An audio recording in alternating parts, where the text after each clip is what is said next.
Adani group માટે સારા સમાચાર સામે આવ્યા છે। બોમ્બે હાઈકોર્ટે શુક્રવારે યુએઈ સ્થિત સાયકલિંગ ટેકનોલોજીસની અરજીને ફગાવી દીધી હતી, જેમાં મહારાષ્ટ્ર સરકારના જૂના ટેન્ડરને રદ કરવા અને ધારાવીના પુનઃ વિકાસ માટે નવું ટેન્ડર આપવાના નિર્ણયને પડકારવામાં આવ્યો હતો। આ નિર્ણય ધારાવી રીડેવલપમેન્ટ પ્રોજેક્ટ માટે અદાણી ગ્રુપને આપેલા ટેન્ડરને યથાવત રાખ્યું છે। ઉલ્લેખનીય છે કે યુએઈ સ્થિત કંપની સાયકલિંગ ટેકનોલોજીએ મહારાષ્ટ્ર સરકારના ધારાવી રીડેવલપમેન્ટ માટે 2019માં કરાયેલી બીડને રદ કરવાના અને પછી 2022માં નવેસરથી ટેન્ડર બહાર પાડવાના નિર્ણયને પડકાર્યો હતો। હાઈકોર્ટે રાજ્ય સરકારના નિર્ણયને માન્ય રાખ્યો હતો। ઉલ્લેખનીય છે કે Adani group Dharavi redevelopment project માટે સૌથી વધુ બોલી લગાવનાર તરીકે ઉભરી આવ્યું હતું અને જેથી 2022ની ટેન્ડર પ્રક્રિયામાં ₹5,069 કરોડની ઓફર સાથે બીડ જીતી હતી। જો કે સરકારે 2018નું ટેન્ડર રદ કર્યું હતું અને વધારાની શરતો સાથે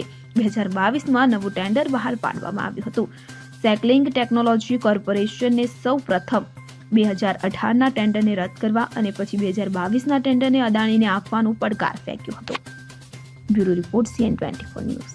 હવે જુઓ દેશ દુનિયાની તમામ ખબરો તમારી આંગળીના ટેરવે।